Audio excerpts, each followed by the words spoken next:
I'm tired of this Black Lives Matter lie. Yeah, everywhere you go, I go to Grubhub, Uber Eats, Twitter, Facebook. Hell, Instagram. I get a telemarketer calling me, please donate to Black Lives Matter. I'm tired of this damn lie, so I'm gonna expose it. Yeah, I'm not gonna tell you. I gotta show you, because if I don't show you, you gonna call me a liar and a sellout and an Uncle Tom and a coon. Bad things happen to all races by the cops. Yeah, that catchphrase, Black Lives Matter, it duped a lot of us, but it didn't get us. Yeah, it's catchy though, but I didn't fall for it. Look here, first case.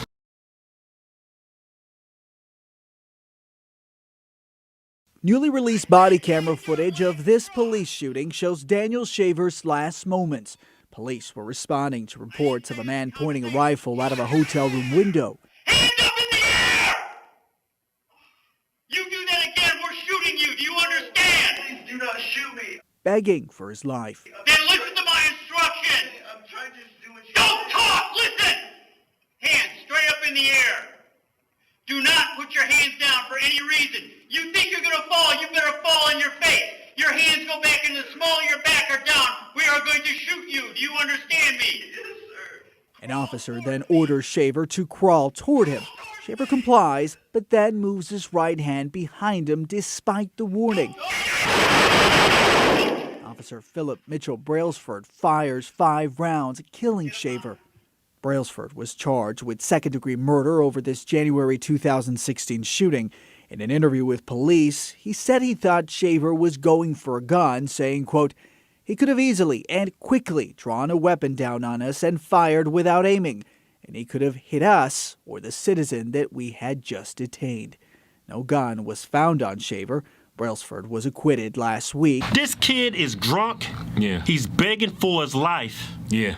And the cop shoots him anyway. Yeah. The cop walks. Yeah, got acquitted. You didn't hear about it because he's white. Just imagine if this kid's name was Tyrone. A black kid crying. Imagine if this was George Floyd begging for his life. Yeah. It'd be front page news, but you didn't because it's some white kid with privilege. They're not going to show you that case because they're trying to spin it like this only happens to black folks. Next case. This Tony's the only thing we can get. Help me! In 2016, Tony Timpa called Dallas police for help. You're gonna kill me! And this You're gonna kill me! was the help he got. Restrained. Tony! Tony! Start for school! And mocked until he died. This was a tragedy. It was needless and avoidable. From a Dallas parking lot, Timpa dialed 911 and said he was a schizophrenic, was off his meds, and had taken cocaine. Hey, look, Tony, look at me, bro. Officers show up, but Timpa is hysterical, already handcuffed by a store security guard. He's then restrained like this for about 14 minutes, and officers can be heard laughing as Timpa's face is buried into the ground. Jeff Henley is representing Timpa's family against the city of Dallas in a federal lawsuit. He says officers knew Timpa was on something and should not have restrained him this long. From this, radically prone position, Tony is going to suffer asphyxia. When Timpa does stop breathing, officers continue to crack jokes. Is he asleep? He's snoring, that's what it was. But they stop in their tracks when a paramedic says the 32-year-old is dead. All this stuff. He's dead. He's what? He died just like George Floyd did. Yeah, smothered him to death. But this guy didn't have an extensive prison record like George Floyd, right? And the cops are mocking the dude after he's dead. They saying he's asleep. Yeah. You didn't hear about it because he's white. Imagine if this guy was a black guy. 2 police officers standing over a black body, laughing. Not gonna hear about it. Doesn't fit the media narrative. Next case. Police body camera footage captured the shooting and the moment officers realized there was a boy in the car. I never saw a kid in the car, man. 6-year-old Jeremy Martist, who is autistic, died in the front seat, shot 4 times. His father, Chris Few, was critically wounded. Speaking publicly about that night for the first time today, Mr. Few told the jury officers gave no warning before they opened fire. "I had my hands in the air," Few testified. "I put my hands out the window. They kept shooting." Several witnesses also told the jury Mr. Few had his hands up, which body camera footage appears to confirm. But Officer Derek Stafford's attorney says he and his partner acted in self-defense after a 2-mile pursuit. He negligently and intentionally reversed his vehicle in an attempt to hit the officers. Few admitted to drinking that night but told the jury he would never hit an officer and only wanted to get his son to a caretaker so the boy wouldn't be involved in a possible arrest. The prosecution argues nothing Few did that night justified the deadly response. Derek Stafford is on trial, and it's just a shame that they want to put the victim on trial. A 6-year-old white autistic kid and his father get shot up, gunned down by 2 black police officers. Now, the father lived, but the kid didn't. Yeah. You didn't hear about this because the victims are white. Yeah, little boy, man, 6 years old, got shot 5 times. They emptied 18 rounds in that car. That horrible thing that happened to Tamir Rice up in Cleveland, right? They singing that out like this only happens to black kids. There's an article I found. Now tell them, Tamir Rice was a 12-year-old kid. Yeah. They got shot and killed because he was brandishing a fake gun. A toy gun. It looked real. It was a gun replica. Yeah. Right? Cops roll up, shoot and kill the young kid. Right? Now this is not an isolated incident. There's an article up on Washington Post written back in 2016 over the span of 2 years, 85 to 86 shootings by cops, people brandishing fake toy guns. Yeah. 50 of them that died out of the 86, they were white. Yeah. You didn't hear about it because it doesn't fit the media narrative. Yeah.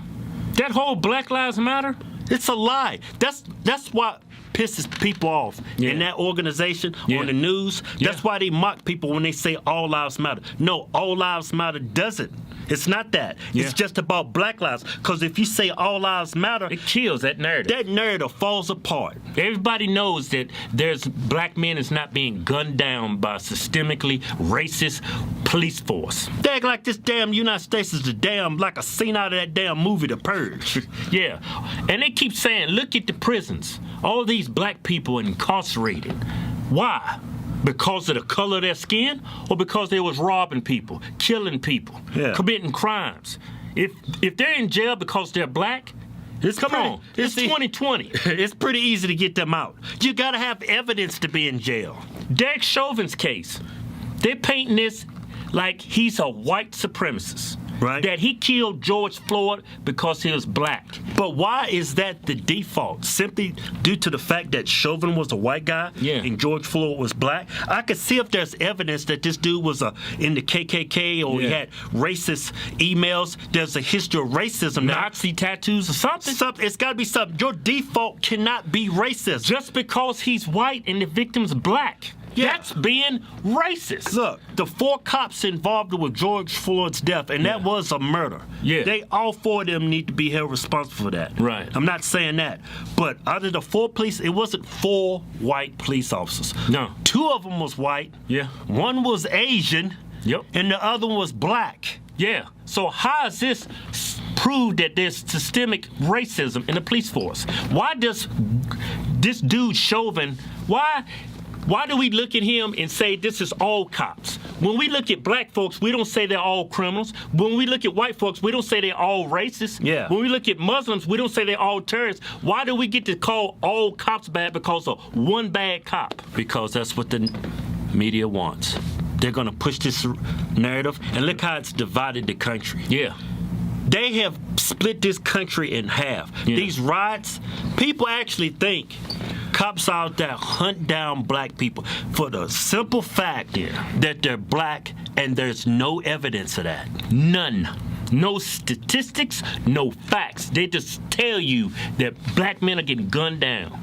It's all BS. It's all BS, and that's why I would never stand with Black Lives Matter, because it's all a lie. It's a lie to simply make black people feel that they're less American than everybody else. Yeah, to keep black people indebted to the Democrat Party. Yeah, that's what it's all about. And look at Black Lives Matter organization. Look at all the contributions they get. Look where that money's going. It's going to Democrat presidential candidates. It's not going to black people. It's not going to black neighborhoods. No. It's going to rich old white men running for president. Oh, that's what I call white privilege. Yeah.